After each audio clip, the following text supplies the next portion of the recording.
Fortunates, welcome back to our vlog. So, it is very evident for our fellow citizens are confused about who to vote for the upcoming Halalan 2022. Therefore, let us educate you or give pieces of information to help you decide who to choose for the next Philippine president. Yes, that's right. We are gonna talk about the politicians who want to be the next president. So, let's find out later. Hello people, my name is Sarah Castor and here I am, the peanut butter you have longed for. So let us now start by introducing our candidates. We would have Isko Moreno, Bongbong Marcos, Ronald De La Rosa, Ping Lacson, Manny Pacquiao, and Lenny Robredo. Marky, let's get it on! As the distinguished boxing senator, he is fighting out of and proudly representing the Sarangani province in the Philippines. Ladies and gentlemen, please welcome boxing's legendary and only 8-division champion of the world, introducing the one and only Manny Pacquiao.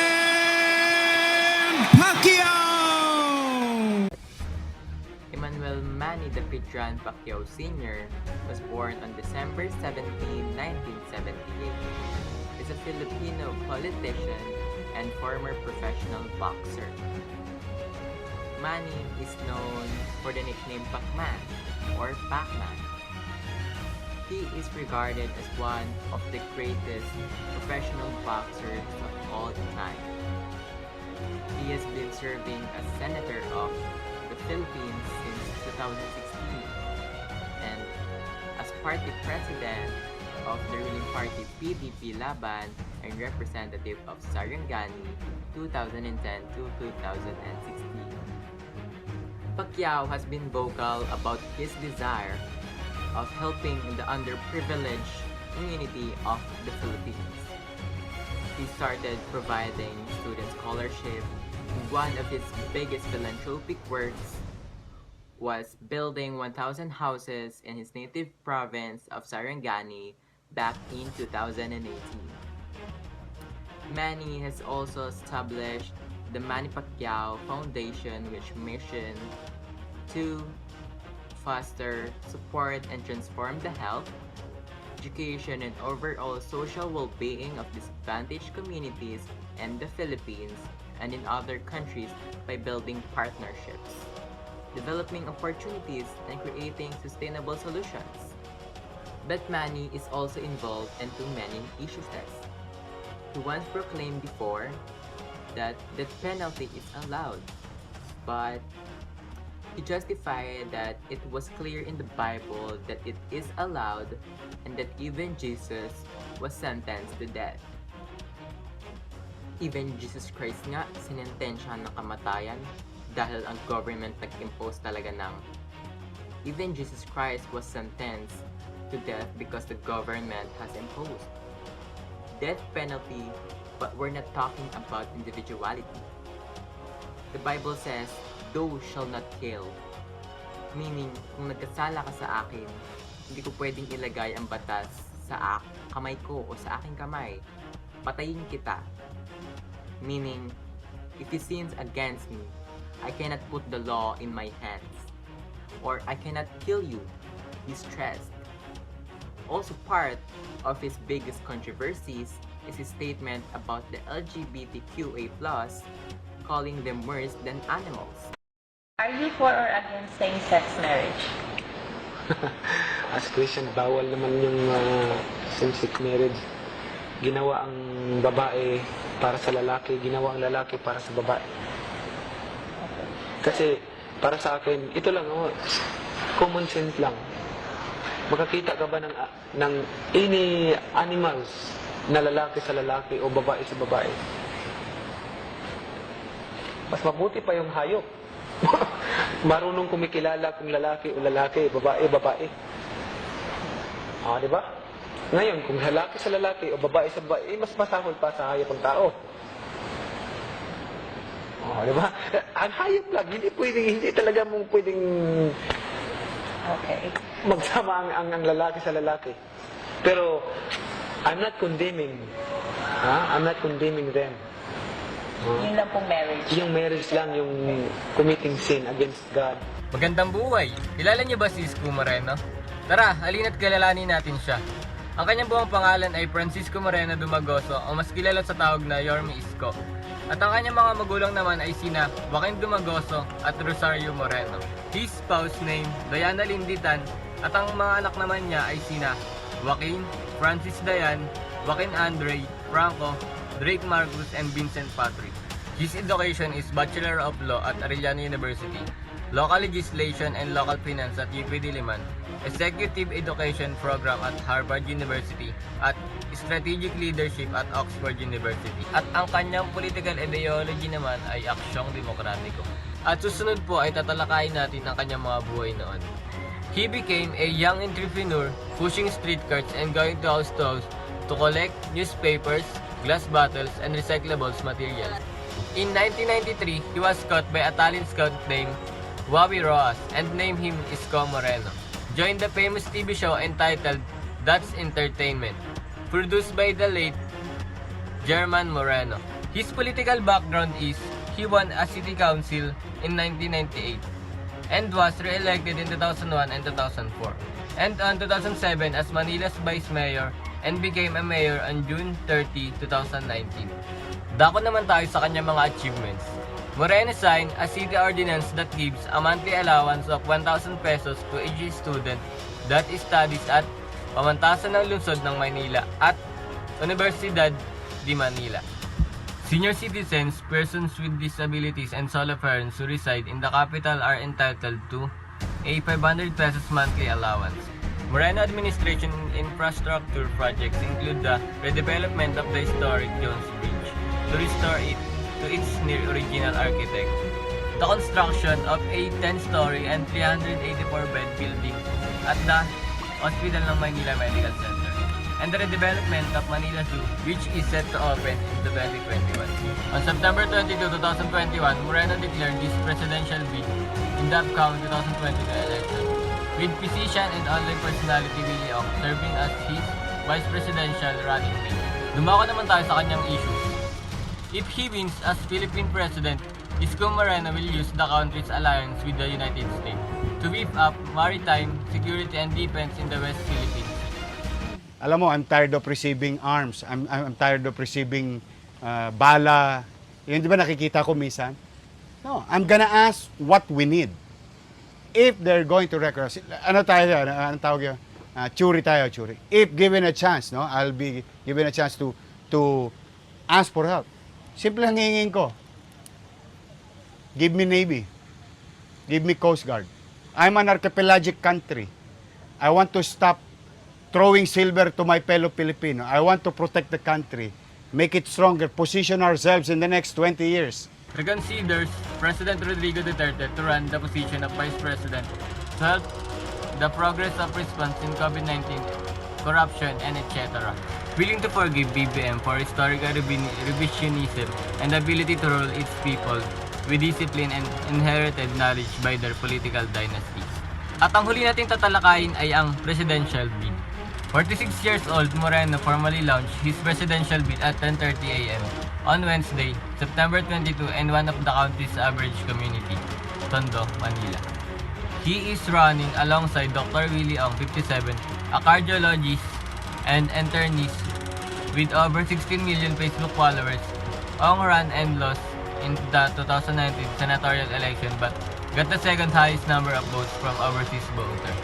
Dito na po nagtatapos at ayon po ang ilang impormasyon tungkol kay Isko Moreno. Salamat po.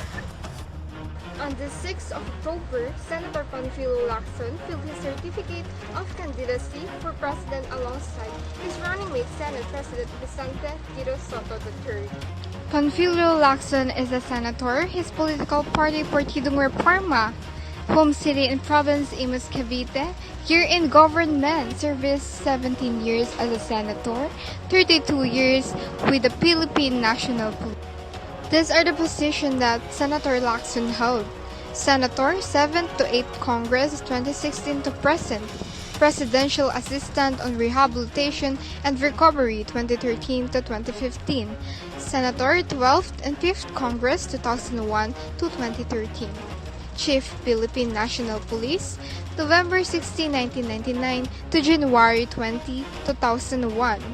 As a politician, he co-authored and sponsored RA 11053 or the Anti-Hazing Law of 2018, which prohibits hazing and imposes harsher penalties on organizers and participants in hazing. Co-authored RA 10969 or the Free Irrigation Service Act, which waives irrigation fees for farmers who own 8 hectares of land or less. Led a legislative probe in 2020 into alleged red tagging of political progressive by the security establishment. He was one of the 8 senators who condemned the red tagging of community pantries in April. As a politician, he got involved in some controversies like delivered a privileged speech on August 23, 2017 on the tariff system or bribery of the Bureau of Customs, subsequently filed a complaint for graft and economic sabotage against former BOC Commissioner Nicanor Feldon over the latter's alleged involvement in rice smuggling in September of the year. Co-authored and sponsored Republic Act 11479 or the Anti-Terrorism Act of 2020, which gives the government more power to act against persons or groups who fall under the critics says is a dangerous and vague definition of terrorism. Murder charges were filed against Lacson and his men for shooting 11 members of the Kuratong Balileng Syndicate in an operation in 1995 criticized as a rob-out. In 2003, Judge Teresa Yadao of Quezon City Regional Trial Court dismissed the case against them for lack of probable cause. In 2013, the Supreme Court dismissed the murder case with finality. Lacson went into hiding in January 2010 after a local court issued a warrant for his arrest in relation to the November 2000 murder of publicist Salvador Dacer and his driver Emmanuel Corbito. Lacson denied any involvement in the killings and blamed President Gloria Macapagal Arroyo's administration for persecuting him. He came out of hiding in March 2011. In November of the year, the Supreme Court affirmed a Court of Appeals ruling that cleared Lacson of the charges. Senator Ping Lacson released some statement and took action on the certain key issues in our country. During the pandemic, Lacson has called for the replacement of Health Secretary Francisco Duque III and said the government should stop relying on the private sector when it comes to the pandemic. Quote, "It is pathetic that our national health authorities are no different being reactive instead of proactive. Knowing the Delta variant has already gripped India and Indonesia, it seems they have not prepared adequately." End quote. Lacson said on July 23, 2020. Lacson was one of the authors of RA 114669, West Philippine Sea. Lacson was one of the senators who supported Defense Secretary Delfin Lorenzana in demanding the Chinese military leave Julian Felipe Reef in the West Philippine Sea. Quote, "Filipinos should stand foursquare behind DND Secretary Delfin Lorenzana for making known his strong position in defending our country's sovereign rights over the Whitsun Reef." And before that, the Mischief Reef, occupied by the Chinese during the period 1994 to 1995, and the Scarborough Shoal, which China cordoned off in 2012, end quote, Lacson said on April 5, 2021. In social inequality, Lacson released a statement at the Philippine news website Rappler on August 11, 2021. Pagkakampi, libre. Pagkalaban, tutuluyan.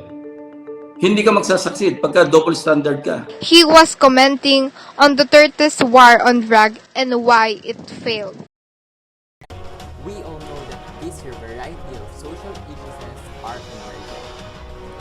most the well-known and famous in society who want to lead and want to serve as president will run. Do you know who it is? Let me introduce it to you. This one will run as president of our country is Ferdinand Bongbong Romualdez Marcos Jr., also known by his initials BBM. He is a Filipino politician and who most recently served as senator from 2010 to 2016. He is the second child and only son of former President Ferdinand Marcos and former First Lady Imelda Romualdez Marcos. We have known Marcos before, right? Because they once ruled this country. We know in ourselves that they have done anything and become the pride of our country.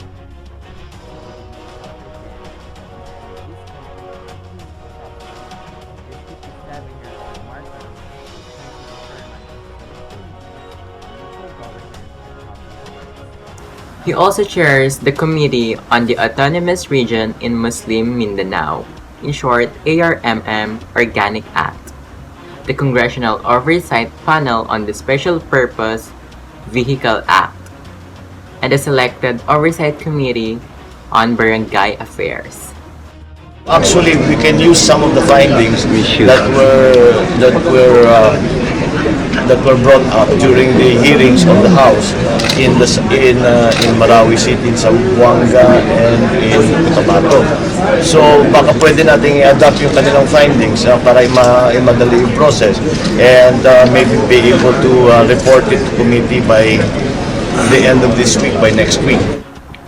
To add more, we all know that BBM ran in 2016 election as Vice President of the Philippines, but we know that he has been defeated by the current Vice President VP Leni Robredo that is now running for the presidency. We know that BBM has been able to fulfill his role as a senator. He has been able to submit laws for the people who have been abused, and even during the tenure of his late father, the former President Ferdinand Marcos. He has contributed a lot in our society and in future generations. But despite of the good achievements of Marcos, that we cannot deny the negatives or ugly ones that they have done at the top, just like the fakes in his education that he completed. Corruptions that cannot be corrected by most politicians. Thieves that become an issue today and continue to range and more. This is the opportunity for us to vote or to choose a successor to our country. So we must be true in choosing and voting for the leader of the Philippines as our country improves. Ang kawalan ng maayos na pamamahala ang ugat ng ating maraming mga problema. At ito ang kailangang wakasan. Ina akong nakikita ang pagdurusa ng minamahal kong bansa. Naniniwala ako ang pag-ibig na susukat hindi lang sa pagtitiis, kundi sa kahandaang lumaban, kahit gaano kahirap, para matapos na ang pagtitiis. Ang nagmamahal, kailangang ipaglaban.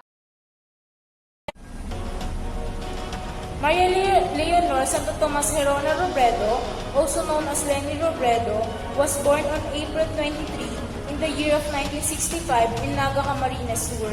Her parents are Antonio and Salvacion Herona.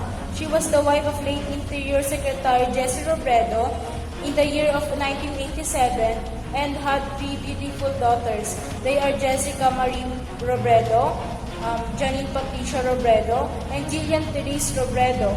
She studied in different universities in the Philippines, like University of Philippines Diliman, with degree course of Bachelor of Arts, and University of Nueva Cáceres, with an undergraduate law degree of Bachelor of Laws, and also in San Beda University with a graduate degree focusing on Master of Business Administration. She joined the Liberal Party on year 2016, but she campaigned independently. The Liberal Party was founded by Manuel Rojas and Elpidio Quirino and remerged by the Maria Leonor Herona Robredo, an alternative lawyer and public servant, is a 14th Vice President of the Republic of the Philippines after years of working with the poor and the marginalized, teaching the less fortunate about their rights under the law. Lenny, as she is popularly known, emerged into national consciousness following the loss of her husband, longtime Naga City Mayor and Interior Secretary Jesse Robredo. Called upon to carry on his legacy of good governance, she stepped into the political arena in 2013 when she won as representative of the 3rd District of Camarines Sur. Every politician has an achievements. These are the few achievements of Vice President Leni Robredo.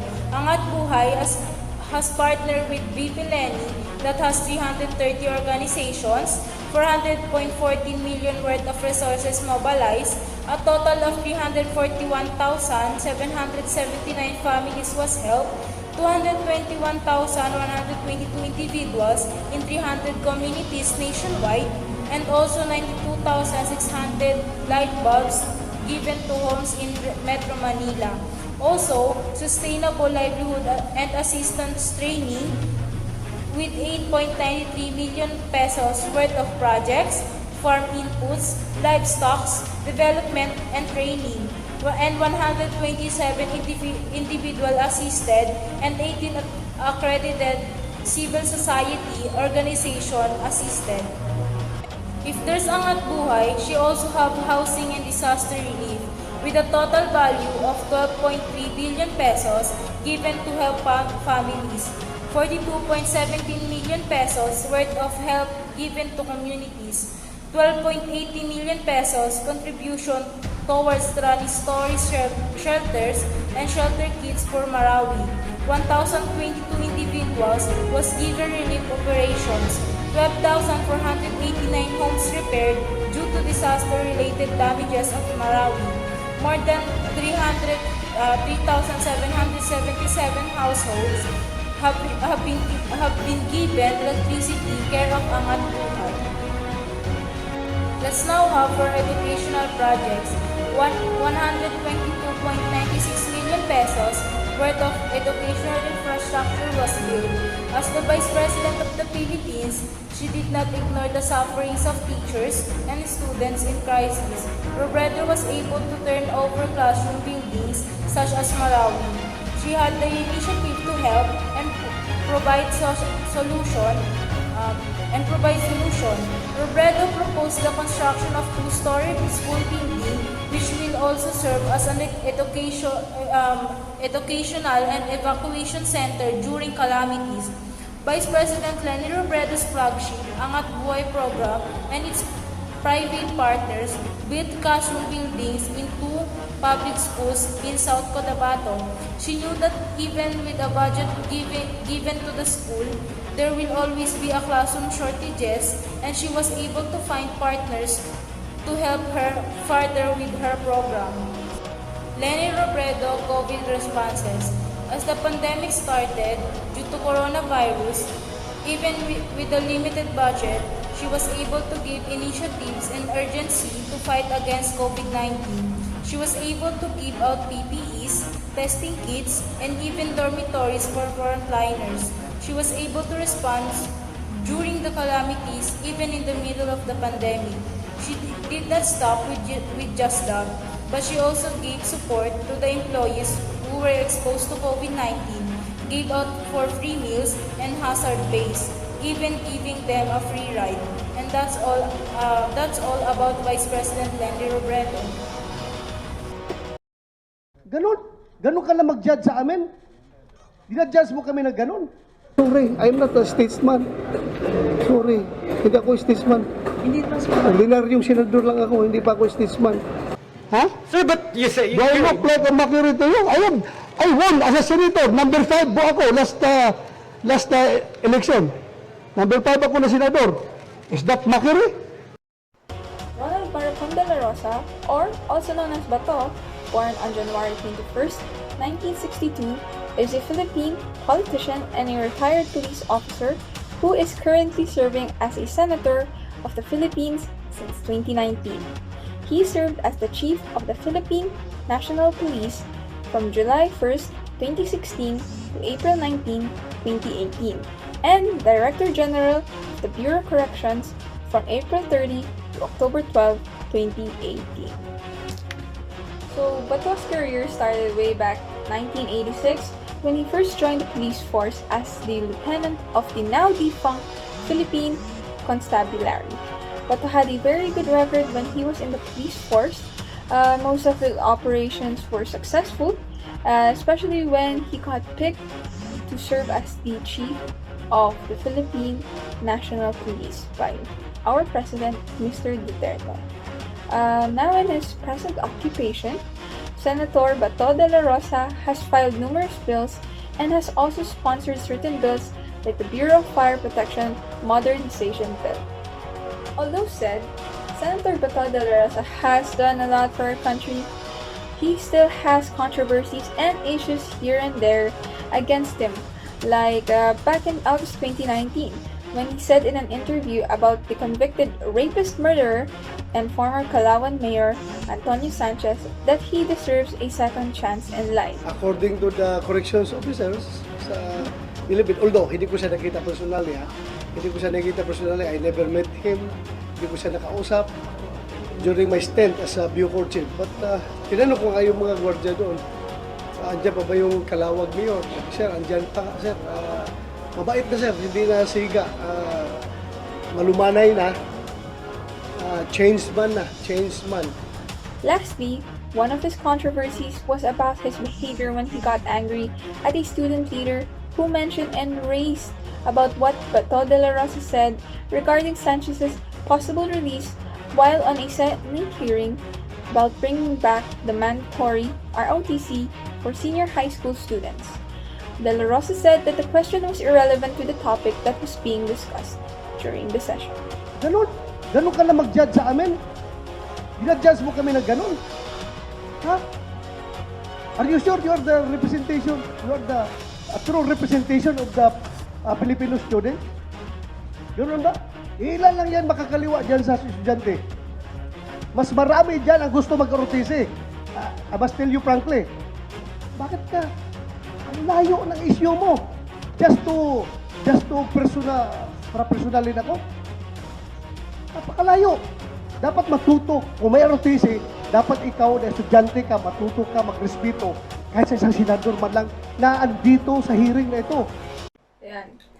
Ngayon na alam na natin ang background ng bawat kandidato sa pagkapangulo, sana ay masuri natin na maigi kung ano ang mas makakabuti sa atin, sa Pilipinas. Let us influence and educate our countrymen for us to have a better and effective future. Hashtag, let Filipinos lead tayo.